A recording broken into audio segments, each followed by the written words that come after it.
Hey, everybody. This is Papa Joe from Piazza Tellerico and Papa Joe's Wine Cellar. I'm here with my daughters, Katie. Hello. And Beth. What's up? And we're recording our first Red Sauce podcast.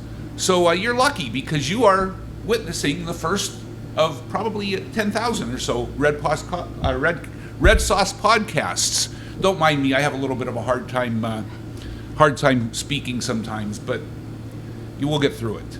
So anyway, this one today, the first one of the Red Sauce podcast, is on red sauce. I think that makes a lot of sense. So we'll start off with Katie because she's the red sauce historian of record. I am the fact person. Okay. Go ahead, right. Katie. Take it away. So I think it's pretty common knowledge these days that tomatoes weren't actually native to Europe. They were brought from South America by Hernan Cortez and Spanish conquistadors somewhere around 1540. And at this time, most of southern Italy was under Spanish rule, so that makes sense why it went there as one of the first places. The word tomato in Italian is pomodoro, which is golden fruit, but it also could have come from the French pomme d'amour or pomo d'amore, which means fruit of love. And there is a story to back that up. Or a myth to back that up.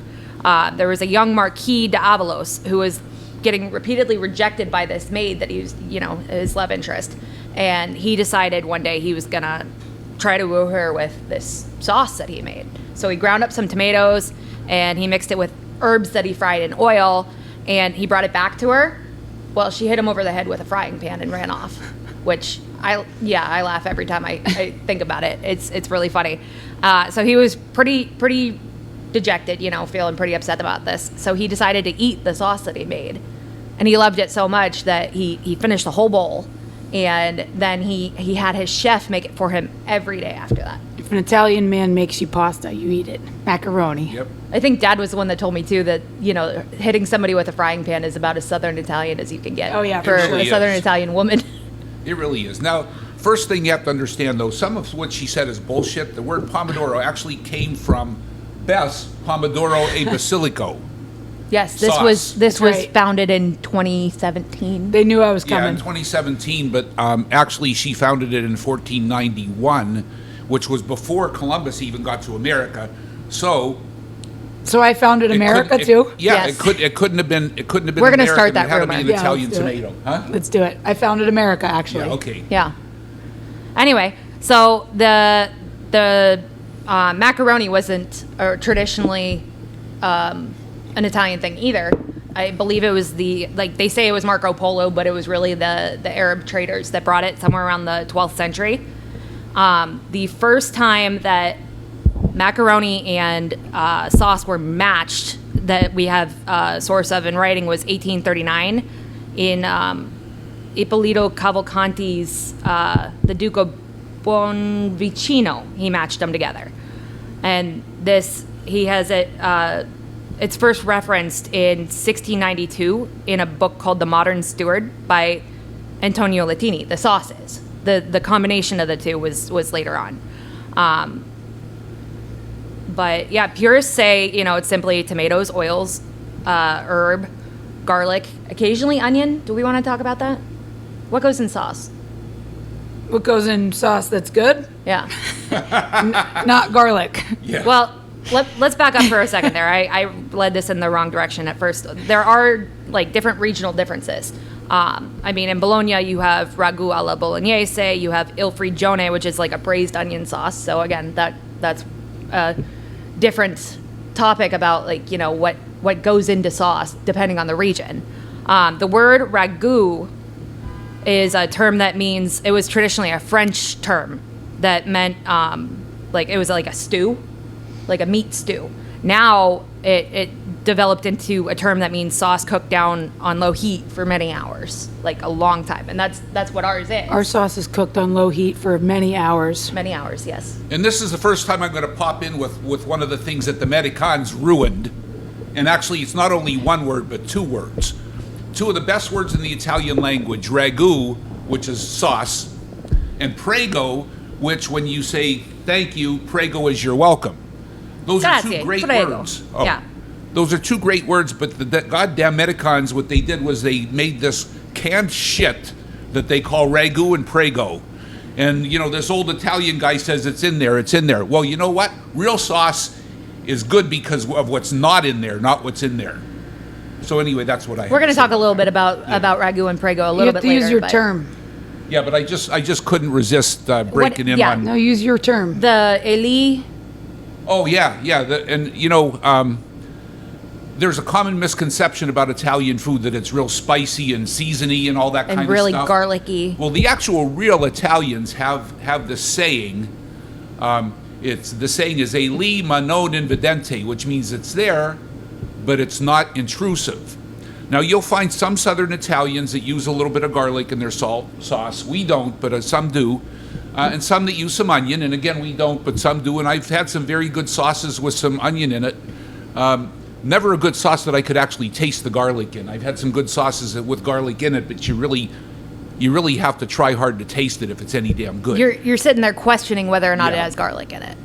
And the question, you know, the question in Southern Italy is not how much garlic, it's whether or not to put garlic in. And admittedly, a few of us do, a lot of us don't.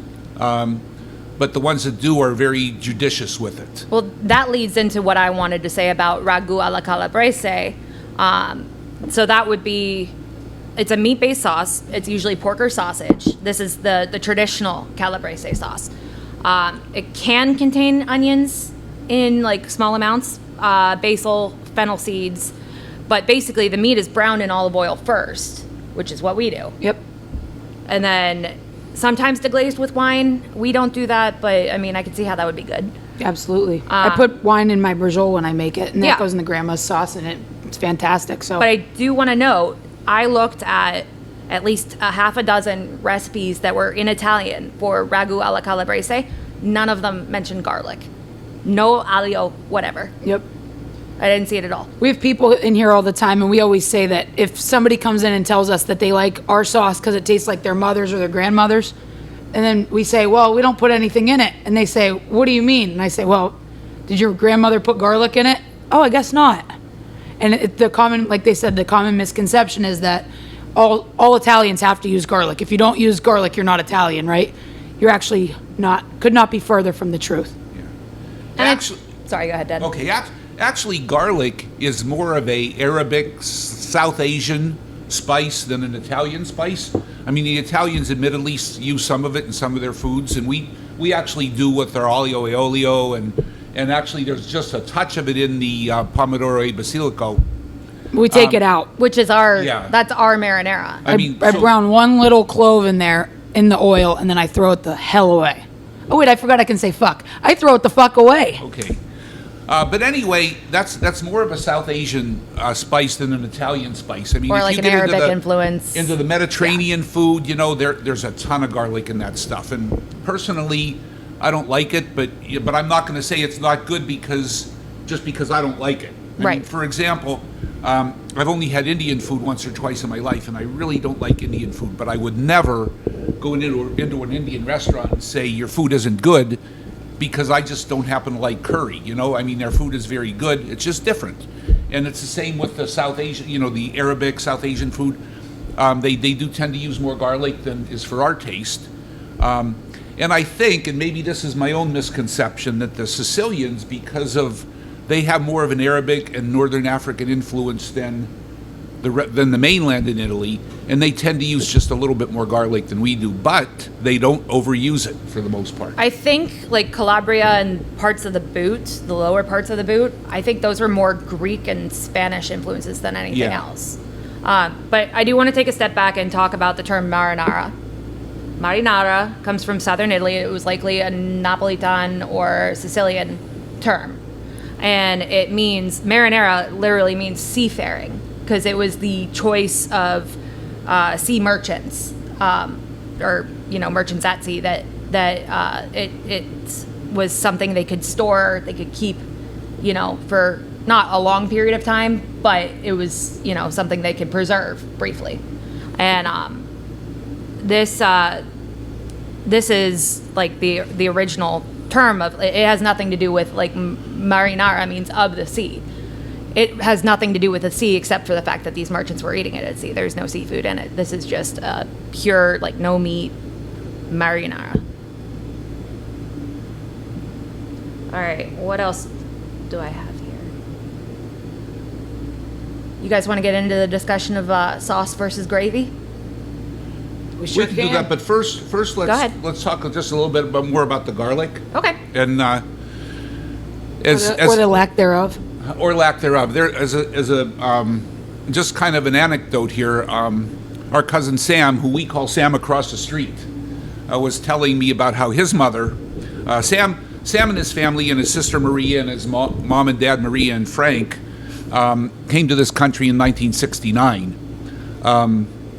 And his mother was a very good Italian cook, like everybody back in Calabria. And Sam told us that when she did use garlic, what she would do is she would put it like Beth does, throw it into the oil, cook it in the oil and then throw it away, and then we just have a touch of garlic. And again, e lì ma non individente. And but I think to complete it, somebody has to explain who Sam across the street is. Go ahead, Bethy. So, as he said, Sam across the street is our cousin Sam. His name is Sam Tellerico, but my dad's brother's name is also Sam. They live directly across the street from each other. They get each other's mail because they all say Sam Tellerico. So growing up, we would go over to our Uncle Sam's house, and we would say, oh, let's go over and see Sam across the street.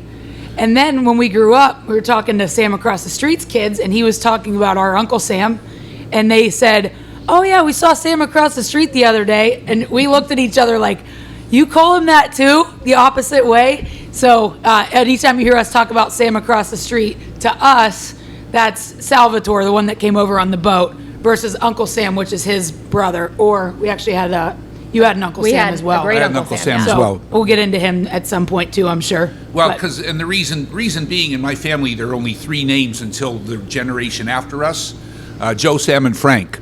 And it's like all Italian families. I mean, some are Joe, Sam, and Frank families. There are Tony, Paulie, and Peter families.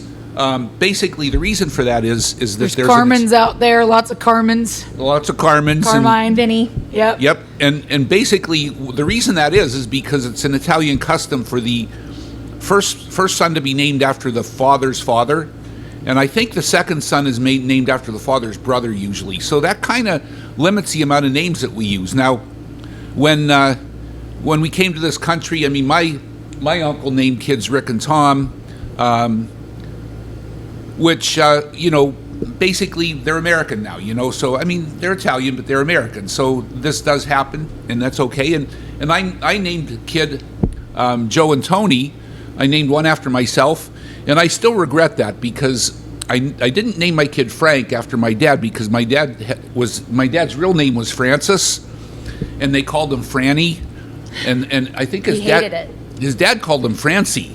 Oh. And he Ouch. absolutely hated the name Francis, and he said, never He always name said a it kid was a woman's Francis. name. He always said it was a woman's name. Yeah, it was a woman's name because it's Francesca versus Francesco, and in Italian it's Francis and Francis, so it's kind of confusing. Francis with an I and Francis with an E. Francis with an E, yeah. Yeah. So Although, when I was born, you told me that the boy name you picked out for me was Frank. yeah, So you were going to do that. I was going to do that because I regretted not, and I would have named Joe Frank, and then he would have been Frankie, but never Franny and never Francie. No, definitely But, not. and if I had it to do over again, I would do it again. And my other son's name is Tony, and we don't have any Tony Tellericos in the immediate family, but There are a lot of them. There are a lot of them back in Italy. Good thing there's only one. And there's a bunch of them on the Mancuso side of my family too. So, Well, So good it's thing in still a our family. family there's only one Tony Tellerico Oh, because he's man. one of a kind. well, there is only one Tony Tellerico. Well, except for Beth, she's Tony too, but that's a different story. Yeah, we altogether. called her Little Tony for Yeah. years. Okay. All right. So let's talk a little bit about what goes in sauce. So what Not doesn't much. what doesn't go in sauce. The Italians actually, in a lot of my Italian cookbooks, I know this term from years ago, but in a cookbook you won't see a direct measurement, which is pretty much Italian cooking in a nutshell. Like we just kind of toss in how much we think belongs in there. There's a term, it's quanto basta, which means as much as is enough. So it's literally like, this is enough. That's quanto basta. Kirk and Anna are two other cooks besides me. They get mad at me when I'm not here. They'll call me and say, "Hey, how much of this do you put in whatever?" And I'm like, you've seen me do it. And they're like, "That's not a measurement." They Yeah. get so mad at me. Well, Anna's Italian. You think she'd get it? Well, no, she's up on my cookbook. I mean, she's Yeah. constantly writing stuff down just to make sure we have it. But Right. just basically, I'm always like, well, I don't know, just a pinch of this, a pinch of that. It reminds me of when Katie and I were at Pitt. We lived in Bloomfield, and this little old lady lived downstairs. Her name is Janetta.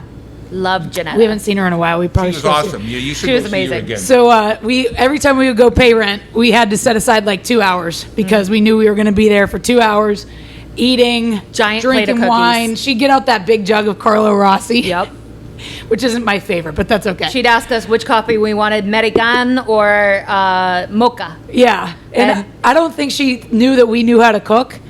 And she obviously spoke fluent dialect, so and no English at all. So She spoke some English. She just couldn't understand her she would- because she would go back and forth. They were Sicilian, weren't they? I think so. I think they were, yeah. Yeah. So she would tell us when she made us pasta fagioli one night. She go, I put a little bit of the salt, a little bit of the pep, And a Beth little says bit it of all the time oil, now. and that's it. That's Yeah. it. Done. Eat. Manja. I have a story about Janetta that's actually one of my favorites. When she invited us over for dinner one night. She goes, I cook for you. We're like, okay, can we bring something? Yeah, bring bread. So we had learned how to make bread from our boss, Larry, down at Enrico Biscotti. And we know how to make that good rustic Italian bread. And it's hard on the outside, squishy, like spongy on You the can knock inside. on it. You can knock on it. Well, that's exactly what Janetta saw the bread. She holds it. She taps on it with her knuckles and goes, "You make this bread?" I said, "Yeah." She goes, "Oh, I find you a good man." And Where that is was he? like, I know, like I'm still looking for him, but that was like the sign for an Italian woman that you could be married was if whether or not you could make bread or sauce or whatever. Yep. Where are my men at? Right? Anyway. All right, so let's talk a little bit about what does and does not go in sauce. Okay. Sorry Go to ahead. keep distracting. No, it's okay. This is how we are. We're all very Well, ADHD here. So I think Especially me. I think one time we discussed like you were talking about bolognese sauce. Mm-hmm. Do you guys like bolognese? Eh. Yeah, that's all right. It depends. I think to me there's too much stuff in it. I'm not a fan of ground meat in my sauce. Like I like a good Yeah. piece of roast. Yeah, The other, chuck roast. the other thing is it's too generally strong. The tomato's too concentrated, I think, and it's just, Yeah. And too much flavor is not a good thing. Right.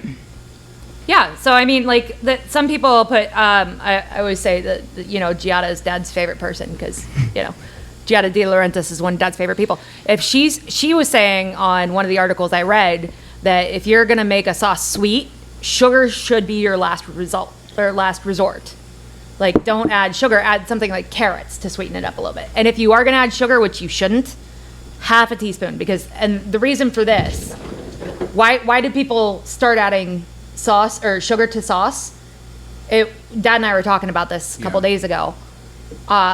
Originally it was, people are trying to use everything they have in their late harvest tomatoes that aren't naturally sweet enough.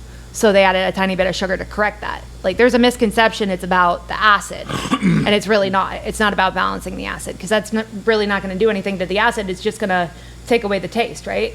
Right. That's a common misconception among even a lot of the older Italians believe that putting sugar in something will neutralize the acid. And it really doesn't. It doesn't change the pH, and I'm now talking a little bit as a scientist, but it really doesn't change the pH at all, which means it does not change the acidity.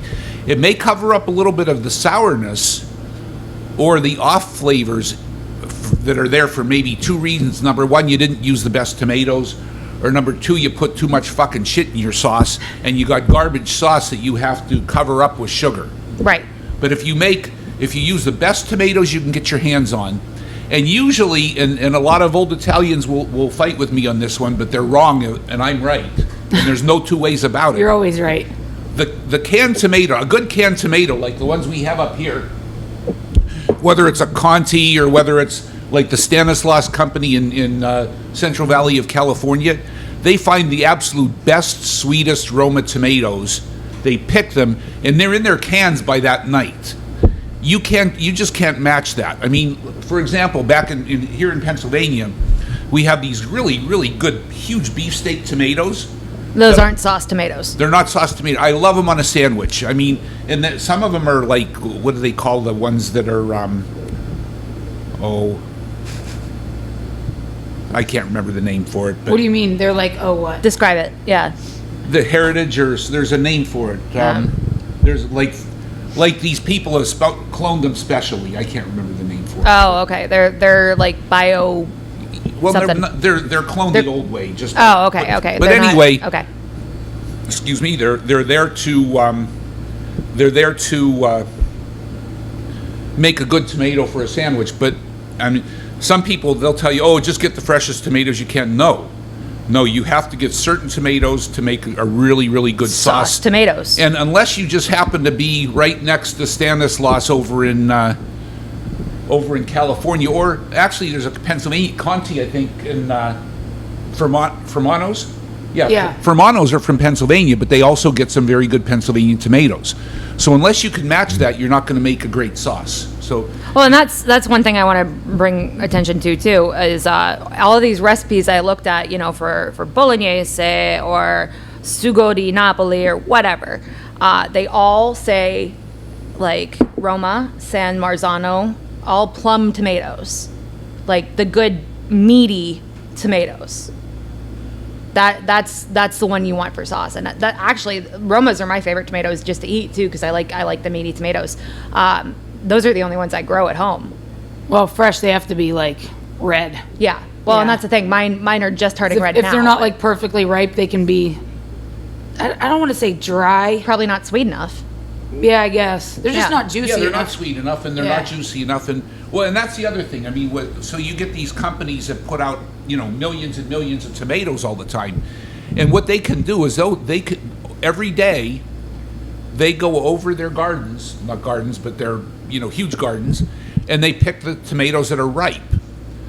If you go, like my grandparents and parents did sometimes, you'd go to the farm market up in Erie, where I grew up, and and maybe pick your own tomatoes. Well, you had to pick what was there, and basically everybody else picked everything that was almost ripe. So you can't get uniformly perfectly ripe tomatoes out of those places as much as people say that you can. You can't. All right. Another thing. Do we want to talk about onions? Your head, you gotta keep your face close to your microphone. Yes, ma'am. Okay. Do we You're want gonna have a hard time being in the middle. Do we want to talk about onions or meat right now? What do you think? Well, if you want to talk about meat, we can talk about what shouldn't go in sauce, but it freaking does on Christmas. Let's. that was part of my segue out of meat. Like if you're doing a meat sauce, first of all, Beth, do you drain the fat? Hell no. Hell no. You want that, like you're browning for, again, ragu alla calabrese. You're gonna brown the meat Yep. in olive oil. You're not draining that before you put it in the sauce. If you drain the fat, you lose all of the flavor of whatever the hell it is. Well, and here's another thing we learned when we opened the restaurant. We were trying to figure out why our sauce wasn't as greasy as grandma's.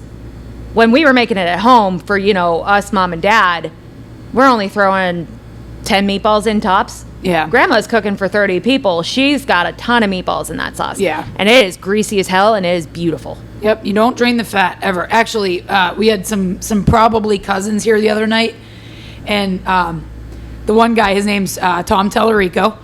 He was telling me that his wife likes to fry the meatballs before she throws them in, and then she just throws them in. And he said, I always tell her, you can't do that. You have to cook it in the sauce, get the meat. You don't want to sear it in there. Right. Like, you don't want to seal it in. And he said, what do you do? And I said, well, I throw the meatballs right in there. And he said, you Yeah. don't fry them first. I said, hell no. I said, if you fry them first, all that juice is coming out into whatever you're frying it into. If you do that, okay, fine. But you better dump every last bit of that. Well, and Dad used to deep fry them at one point, didn't you? But the other problem with that is once you fry it, you seal that juice in the meatball itself. Yeah. And the meatballs themselves will be very good, but you don't get the flavor into the sauce. Well, and I think you're not, like, I could be wrong here, but I think if you're sealing that in, you're also sealing the sauce out. Yeah, yeah. That's a little basically- scientific. A little bit. A little bit scientific. That's why we have Papa Joe, Dr. Joe here, you know? Anyway, Beth, what doesn't go in sauce? All right, I'm going to tell you guys a little story. If you guys go down to Penmac, pretty much from November to January? Yeah. You go in there, and there's this big, dry, fish-looking thing. Why is it fish-looking? Because it is fish. What it is salted cod, or bacala. Bacala. So, when I was a little kid, we never really did the 7 fishes at our grandparents' house. Dad did with his You guys did when grandparents, you yeah. guys were Yeah. little, right? And it just kind of got to be too much, and not enough people ate it, and whatever. So, at Christmas, I would always get there, and I'd be all excited because the only thing on the table I would eat was Because the you fried didn't eat fish. zucchini, the bread, and the spaghetti and meatballs. Because Grandma would make me meatballs just on the side. So I get there, and I'm like, yes, this is great. Because there's minnows, as my brother Luke called them. We'll get to that in a minute. Which is, it's actually just smelt. And there was shrimp, and we did scallops, and that was pretty much it. But I think the scallops were our addition after we they opened were the our- they were restaurant. our Yeah. addition. oh, okay. But there was Actually, always no, shrimp and... I did them before Did you? we opened the restaurant. Oh, okay. Yeah, I think I remember having met Grandma's a couple years Yeah. before she moved out. So anyway, so I'm probably 7 years old, 8 years old, and I'm like, yes, let's do this. So I give myself a huge pile of spaghetti. I take one bite, and I'm like, this is horrible. What happened? I didn't say anything. I was a good kid and choked as much down as I could, and then I pretended I didn't feel good and gave somebody else my spaghetti. Probably Dad. The next year, I did the same thing. I forgot, or I just assumed that there was no reason it tasted off. Right, because every other Sunday, it's amazing. Yeah. So I did the same thing. Pile that sucker up, start eating it. This is horrible. By the 3rd year, we were living down here. We get in the car to come home. You would have been 8 or From 9. Erie. Yeah. We get in the car to come home, and I looked at my dad and I said, what the hell's going on? And he said, what? And I said, why does the spaghetti taste like crap on Christmas every year? I think you said shit. I probably did. You were like 9 years old. I'm Yeah, pretty I sure probably you said, did. why does this taste like shit? So he says, well, they put bacala in it. And I said, what's bacala? And he said, it's fish. And I said, what the hell do they do that for? And he said, well, it's tradition. You're not supposed to eat meat on Christmas. And I was, Christmas Eve. or Christmas Eve. Yeah. And I just couldn't wrap my brain around it.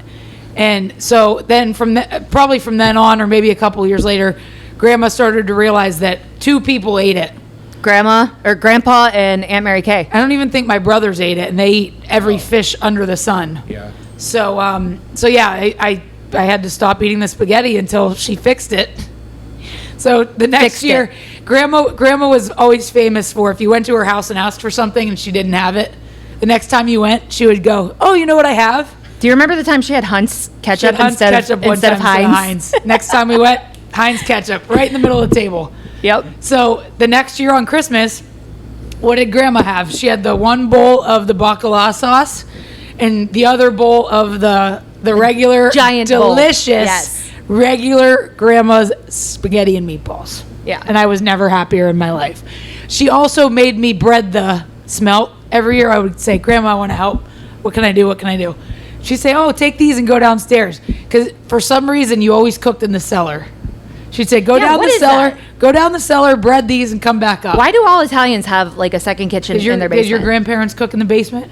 Actually, You used my to eat in the basement. grandparents had a big basement. We ate in the basement. Oh, And, okay. and I mean, my grandfather's I knew that. I'm pretending. my I didn't. grandfather's workbench was in the corner, and you could eat off his workbench, to be honest with you. But you could eat off the floors of their basement, and they had a big family table in there. It was 4 times as big as a kitchen, and they had the whole family there every Sunday. So, it was really the best place for us to go. But yeah, we ate in my grandma's basement.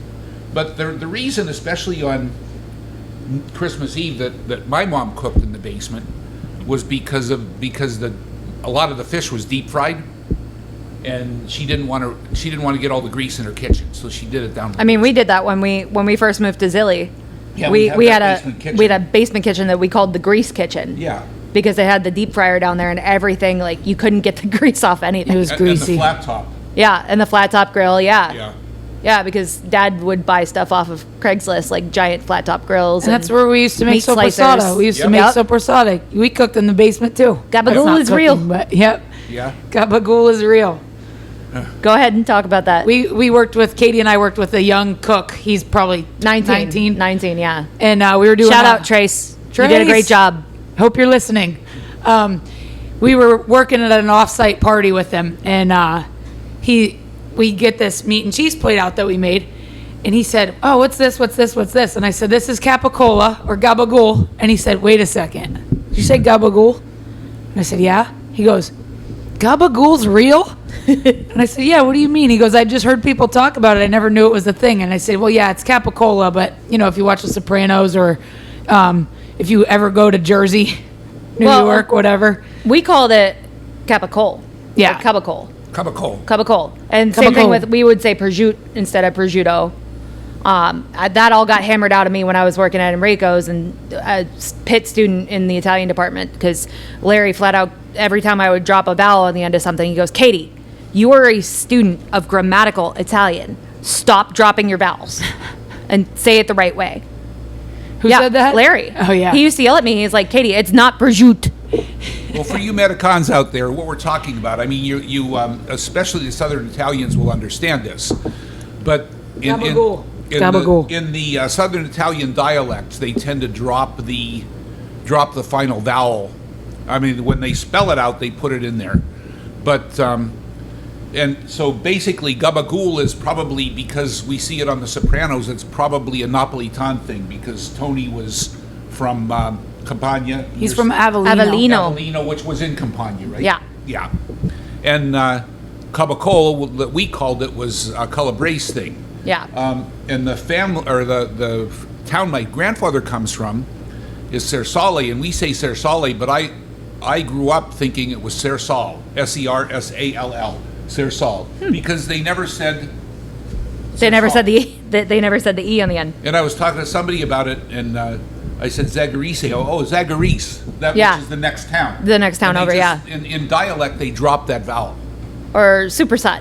Supersat. Yeah. I never knew how to spell that growing up because I was like, oh, it's SUPER SOTT. SOTT. Yeah. Remember the Supersat. time? Remember the time we asked? Soprasata. Yeah. Yeah. Remember the time we asked Tony if he liked prosciutto? And he goes, do I Do I like like prosciutto? prosciutto? Because we said prosciutto. He goes, do I like prosciutto? I'm like, yes, you like prosciutto. Just eat it. Just eat the damn meat because it's amazing. Prosciutto. I love prosciutto. Prosciutto, yeah. All right, so let's talk a little bit about the history of red sauce in America. This was something I found really interesting. It was first, they're like, according to Bon Appetit magazine, which I found a big article on, there is like 3 eras of Italian food in America. And the first one started with the mass influx of Southern Italian immigrants in like the 1880s up until about World War I. And this, Dad laughs because like this originally appealed to like the bohemian crowds, the artsy people, the hipster doofy, as Dad calls them. Doofy is Dad's plural of doofus. That's a scientist in me. But this is also the sauces. There's a reason why Italian Americans always make like sauce with meatballs and stuff like that, and meat sauces. The higher standard of living in the United States led to more availability to purchase meat, and so meatballs became a thing. Parmigiana was not anymore just like veal Parmigiana or chicken Parmigiana was not just like a holiday thing. They now had access to it all the time. So the second era, the popularity grew between World War I and like the 1970s. And this is when it spread from the artsier scenes to more moderately affluent suburbs. And Bon Appetit has this quote: "This was the era of the Italian restaurant as a spectacle. Gargiulo's in Brooklyn, Michelli's in Hollywood, and Mama Leone's in Manhattan." And Mama Leone. let me say, I was reading this article a couple weeks ago, and I was talking to Beth about it. I was like, Mama Leone's is a place? And she thought I meant like a town. And I was like, meant, oh, cool. I meant like a restaurant. I had no idea it was a restaurant. Yeah. You guys both did. I had no idea. She I also just- left a note on the door. That's the only reference to Mama Leone I knew was Billy Joel. But anyway, so that was when the Southern Italian red sauce joints became a thing. And the third era is around the 1980s to now, and that's when immigration became more throughout the entire peninsula of Italy. Like we're starting to see more northern Italian immigrants, the blonde hair, blue eyes, Germans.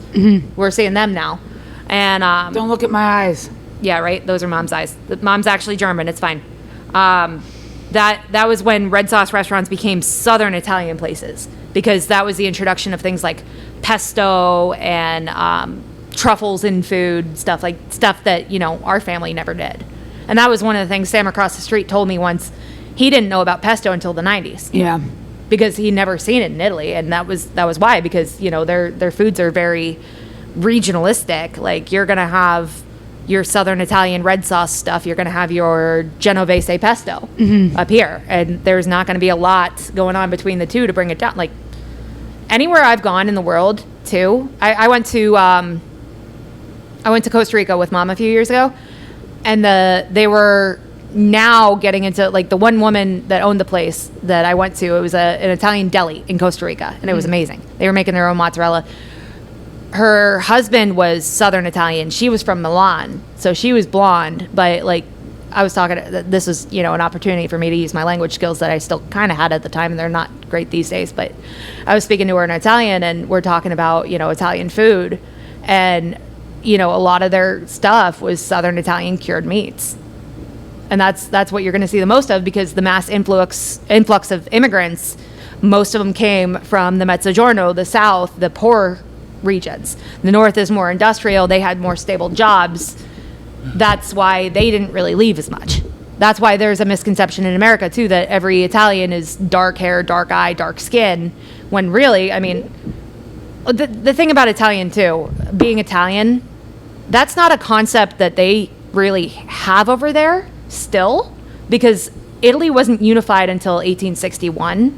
It was a bunch of independent kingdoms and provinces and all that.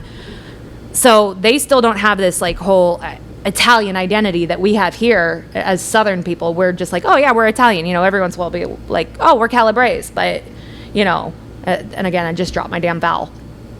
I just said Calabrese. But yeah, this is the thing. Like, the most of, like, there's a misconception that, you know, we're all going to be dark hair, dark eyes, dark skin, because we're all from the South, and they never really saw Northern immigrants. Well, and the old Dago's going to come out here a little bit. Okay. And you might see the stares coming from both sides, like you've already seen during this podcast today. The first one was when I said that I don't like Indian food. And the second one was when I was chewing food and talking at the same time. Yeah, that was... And I get two He's stares. a little rude. I see it. I get two stares from both sides. You know, I have to tell you. Well, where else do you want us to look? That, and when you keep slamming your hands and making noise in my microphone. I mean, I have to tell you, I grew up as an ignorant, Erie, Pennsylvania Italian redneck with all the negatives about Can the you Italian be rednecks. an Erie Italian redneck when you grew up in the city? Yes, you can. Okay. I mean, if you go up to Erie, there's still a bunch of them up there. By the way, we love rednecks. We do. I mean, but you know, with all the prejudices and everything like that, and I've kind of evolved beyond all of that, to be honest with you. But every once in a while, a comment will come out, the old Dago will come out in me, and my daughters will let me know about it. And what I want to tell people watching this is, don't get offended by it. You know, everybody's got their own biases and ignorances, and I think I've gotten rid of a lot of my biases. Well, for the most part, you're pretty what we would call woke. Like, your biases aren't. No, I mean, basically, I think they're more jokes than anything. Exactly. I mean, I still talk like we talked back then. I mean, you know, in a lot of ways. But anyway, talking about the Northern Italians and Southern Italians. Now, to a Southern Italian, it's you're not only Italian, but you're Calabrese, you're Napolitan, you're Abruzzese, Siciliano, Abruzzese. And to the Southerners, the Northerners really are not Italians. And if you go up there, you'll see that. I mean, I've not been there, but Katie has. Mm-hmm. But if you go up to Northern Italy, if you go up to, like, Northwest Italy, their food's phenomenal, but it's very different. But it's French. Yeah. You know, and German. I mean, which I like French food, but Northeast is German. I mean, basically the Italian sausage from the Northeast is probably bratwurst. Mm-hmm. And actually, if you go up there, the people speak that language. And, you know, to the ignorant old Dago that I am, those are all inferior cultures.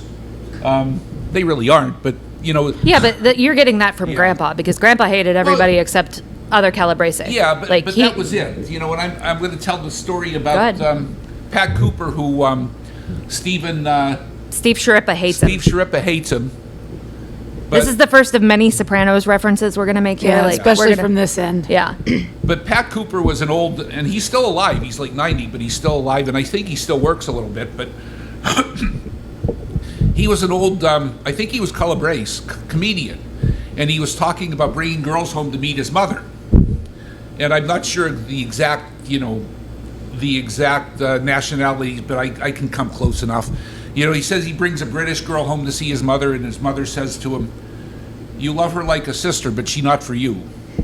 Then, later on he brings a German girl home, same thing. "You love her like a sister, she not for you."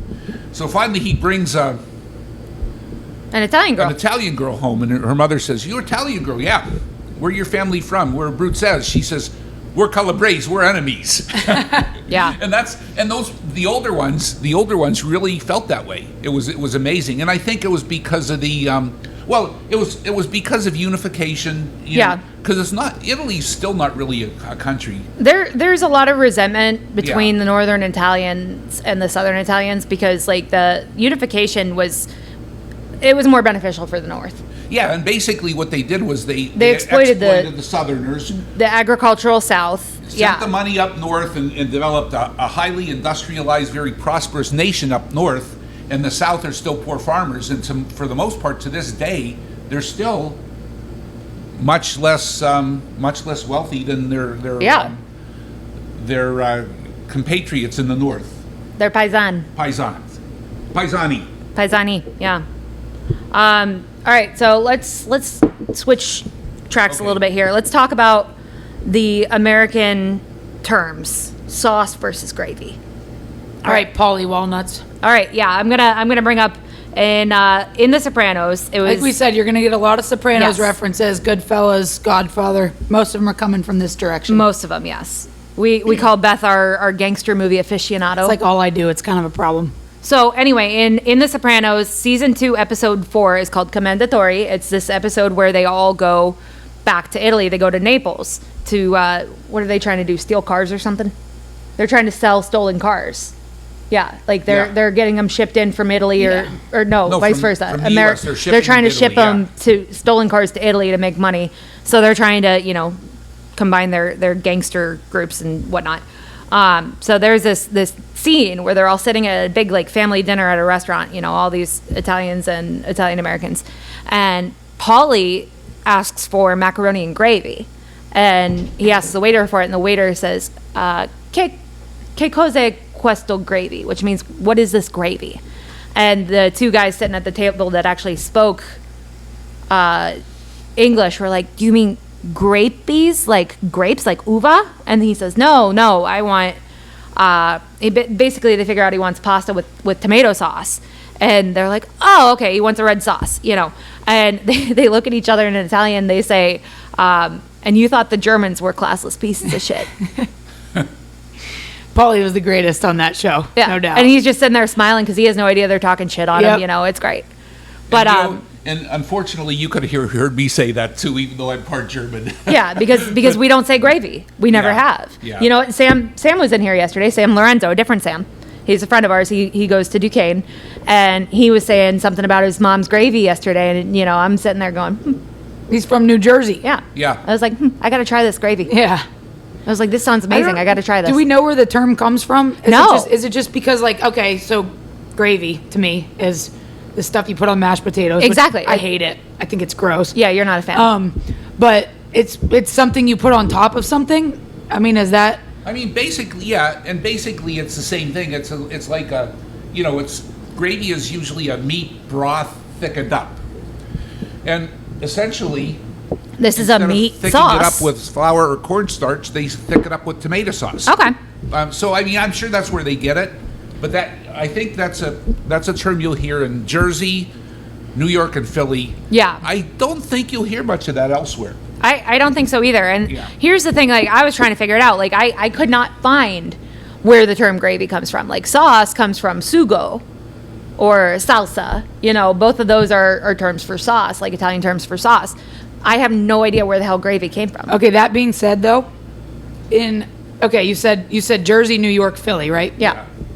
if you go to Mulberry Street or Arthur Avenue, they don't call it that. No, they don't. Why? Because they're right off the boat. they're off the boat, or they've been trained by the people that were off the boat. And I mean, that's where, besides here, that's where you'll find the best Italian food in the country. Yeah. I was reading an article in by Slate, and they were saying the gravy's kind of like a code word. Like, it's like, this is our kind of thing, and like it's a secret club, or like a not so secret club, where it's like, okay, our group calls it gravy. This is our thing, you know. So See, and that's why Carmine and Johnny Sack looked down on the North Jersey people, because they called it gravy, and they were just classless pieces of shit. Yeah, what are you gonna do? That's why. At least in Carmine's mind,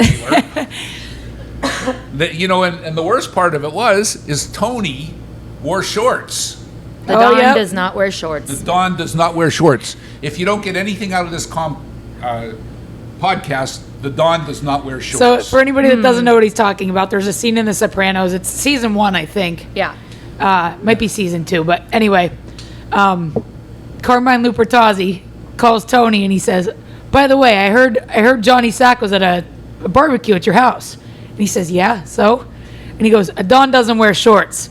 And he hangs up the phone. And did you guys remember from the Talking Sopranos how that came about? Yeah. There was Remind me. There was a guy that called James Gandolfini Oh, that's right. in the middle of the night, a block number, and all he said was, "I love your show, but a Don doesn't wear shorts," and he hung up. Yeah. So James Gandolfini apparently went to David Chase and told him that, and said, "Hey, I got this phone call. This guy called me and said a Don doesn't wear shorts," and he said, "All right, we're working that in."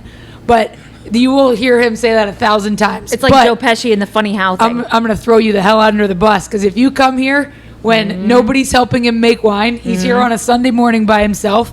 You go outside, the Don wears shorts on Sunday And a mornings. wife beater, but And a wife beater. Yeah, that's a newer introduction for that's that. a new thing for him, but we'll talk about that later. But anyway, so I wanted to talk about like we were saying, like the restaurants in New York and the Bronx and everything. So my dad and I and my mom and my uncle were in New York a couple years ago, and there's this place in Long Island. I won't say the name of it, but kind of gangster told me about it. Yeah, he's a gangster guy. told He's a you. guy I play poker with. If you want to know what his name is, either go and sit down at Presque Isle Downs and Casino and play poker with him, or watch Goodfellas and just pay attention to the first guy they name in the bar scene. That's all I'm going to say. That's your only hint. Anyway, he keeps telling me, next time you're in New York, go to this place. It's a red sauce joint. I'm like, perfect. A gangster from Brooklyn is telling me to go to a red sauce joint. Let's Right. go. So we go up, and I ordered penne with pomodoro sauce. My dad ordered the veal chop, and I was like, "All right, sweet. You want to split?" And he said, "Yeah." So the food comes out. This veal chop is as big as my fucking head. I mean, it's huge. Probably 5 inches thick. Yeah, it was amazing. It The was really veal chop was fan-fucking-tastic. The penne, though, it came out and it had, I shit you not, 40 cloves of garlic in it. Every It time was- you tell this story, it gets to be more. Like, it started out with 10, then it was 20, now yeah, it's but 40. now every time I think about it, I get madder and madder. And I took one bite before I even saw the garlic, and I'm like, what the fuck? I'm like, wow, there's a lot of garlic in here. And then I looked down, and you could just see the cloves like swimming in this sauce. And I looked at him, and I'm like, hope you only want half that veal chop, because I am not eating this. If it's as big as your head, he only And wanted I half. took one bite. I couldn't Oh, take it was horrible. But that's what we're saying about the things that go in sauce and the things that don't. If you're gonna put garlic in your sauce, that's fine. But do it right. Do it right, and you can do a really nice sauce with garlic in it. You really can. But if I can tell it's there, or if you can tell it's there, then you go home and you wonder why the fuck your stomach hurts so bad. It's because you ate too much goddamn garlic. Mm-hmm. Anyway. All right. I think we're about done, but I want to wrap this up a little bit with discussion on if you're not gonna make your own sauce, what do you do? Like, what are the when is canned or jarred sauce? You're not going to acceptable? buy It's Prego. not. Well, that's exactly it. Prego, I don't think I have an answer for you. I would Prego just, and Ragu are listed on all these lists as the absolute worst. yeah, it's because they suck. There are some Shout out to the people that make it. Horrible. There's a handful of ones that I was doing a lot of research on this. Like I did like probably 7 or 8 hours of research for this podcast, which, we don't touch half of it, If but you don't that's want to okay. make sauce, just go to the Garlic Garden. I mean, Olive Garden. Well, no, Garlic Garden. On second thought, don't ever go in that No, place. honestly, if you're gonna do canned sauce, first of all the canned sauces I was looking at on the top of every list had the same ingredients, which to me was too much to put in a sauce. But it was tomatoes, garlic, onions, basil, and oregano. Why would you put both in? I think oregano's too strong. I put a little bit of it in my pizza sauce, a little bit. Yeah, but when we're making a red sauce, like grandma's sauce, we use basil. Yeah, I've never put oregano in macaroni sauce, but ever. why would you need both? I don't think you like. I don't think you do. No, Yeah. I don't either, and I think most Italians will tell you that. And I'm sure that there are some Southern Italians that, probably not Calabrese, but some other Southern Italians that may put oregano in their sauce. I did see in the Calabrese, the Raguela Calabrese, that they did do fennel seeds. You did that briefly. Well, yeah, you know what? And it's really funny because I did fennel seeds when I was younger because my grandmother did fennel seeds and my mother did, and then my mother quit using them. But we would do a pot of sauce, a 12-quart pot of sauce, and there wasn't a recipe, but I was directed to put about 6 to 10 fennel seeds in. In a giant stock pot, what is Yeah. that going to do? So, and I think that's why my mother eventually stopped doing it, is because it was really That, and she pointless. said that Uncle Kevin had colitis. Okay. So that was another reason why she didn't like. She would Yeah. also at one point she was straining the seeds out of Oh, sauce okay. too because she wanted to make sure he was okay. Yeah. But But there really wasn't enough. I think it was No. A misconception on the older Italians' part that this actually made a difference in their sauce. And actually, when I learned to make sauce, and when I used to make it, and this was actually before you were born, and I said I used to overspice it. Yeah. That's what I did. I said, if 10 fennel seeds is good, 30 is better. And if I'll be honest, there are times in my head I'm like maybe a little bit more is probably good, and I'm like no, it really isn't. No, it's not. And the other thing I even did it with the basil. And believe it or not, as much as I love basilico, too much is too much. Well, there are sometimes I'll make the food, I'll set up the kitchen or whatever here for Beth, and I'll look at her recipes and I'll be like, is that really enough? Like especially in the pomodoro, like you put so many fresh basil leaves, and I'm like, is that enough? Because it's fresh basil, it's not as strong, but I never veer from it because I know better It's funny, I haven't looked at those recipes in years. since Anna wrote them, Yeah. probably. We sat down and I actually measured stuff for one time just so she could write it down, but Just so that never our looked other at cooks it. could have. but again, Yeah, I'm apparently an Italian grandmother. you are. Well, yeah, and we did write them down when we opened, didn't we? Yeah, for our other cooks. Yeah. We had to because like when we're teaching Anna Yeah, Because or we Kirk. we wanted consistency. We wanted people to know when they came in, this is what the sauce was going to taste like. Yeah. But Beth would never do that because Beth Doesn't have to. She didn't need to do it. Beth doesn't have because- to. I can taste it. Anyway, And also because my mom's helping her in the kitchen to this day, even though she's been dead 5 years or so. it's gonna be 6. I think you got to tell them that story, Beth. All right. So, growing up, I always wanted to help Grandma cook, and she You would- more than anybody else. Yeah, and she. So I'll throw you under the bus for a minute. She always told me. She said, I gave all my kids my sauce recipe, and they all changed it just a little bit, but they all changed it, and then they come back to me and wonder why it doesn't taste like mine. And she said, because they all changed it in some way. So I said, well, I'm not changing it. I said, my dad made great sauce, but I said, I need to know how to make yours. So, our grandpa passed away in 2014, right? 2014? Yeah.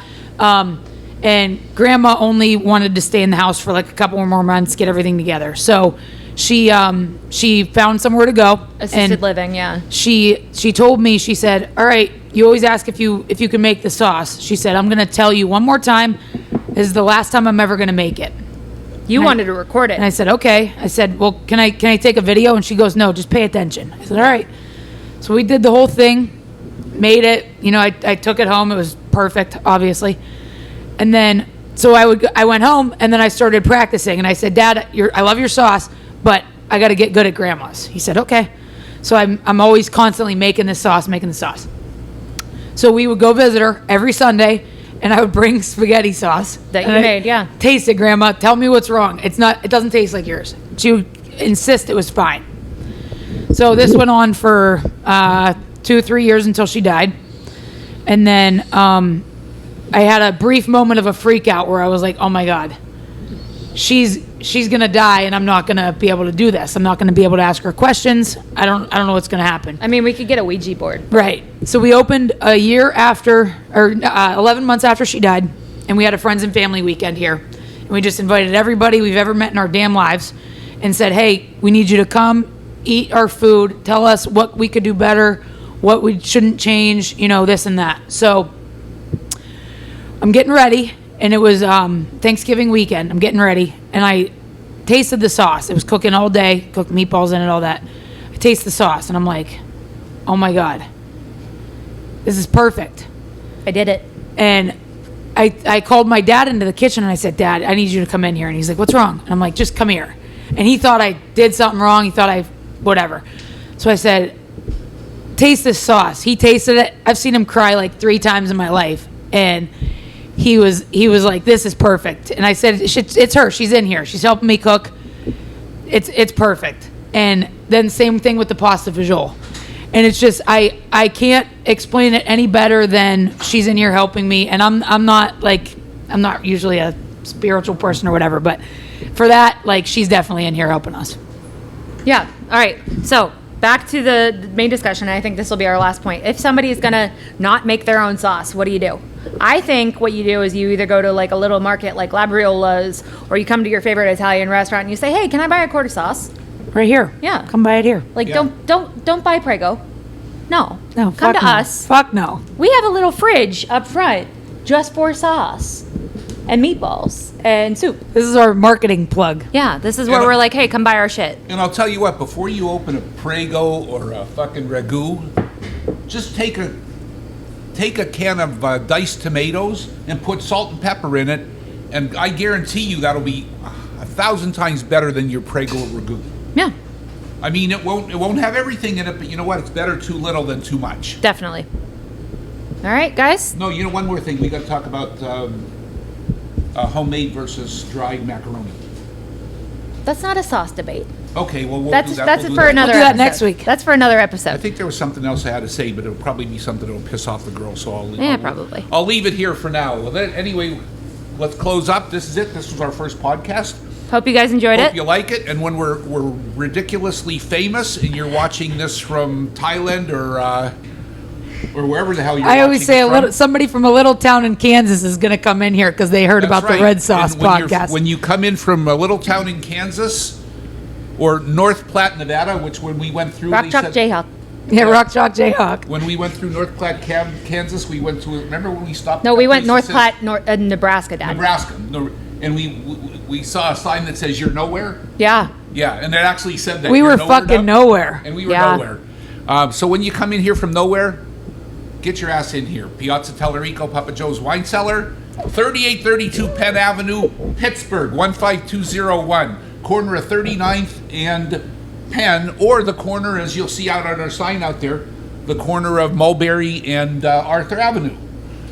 Thank you. Good night. Gentani. Wait. Hold on. Sorry. We have to thank our lovely producer, AJ. Yes, thank you, AJ. We're not sure how long he's going to have to be our producer, but he did a great job today. He got the set up video all our going. mics and everything, And yeah. so shout outs to AJ. And Anna, who gave us moral support for the last 5 minutes of our podcast. Yep. All right. Thank you. Have a Thanks, pit. guys.